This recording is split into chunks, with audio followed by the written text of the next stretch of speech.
Our next sequence is 3, 6, 12, and 24. And the pattern here is that every time the number is doubled. So we're multiplying by 2 every time. So 24 times 2 would give you 48. Multiply that by 2, you get 96. Multiply that by 2, you get 192. So this type of sequence is called a geometric, but that's something that we'll talk about later. So number 6 is kind of a different one. Let me give you the answer, then I'll talk about it.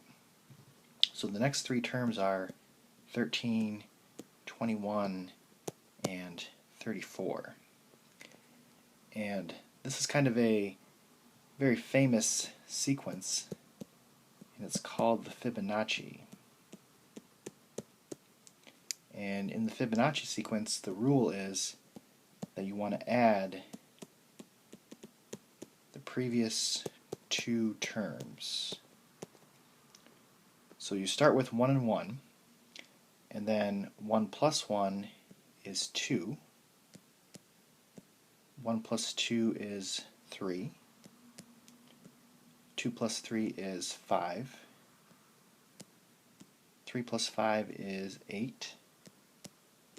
5 plus 8 is 13, and so on.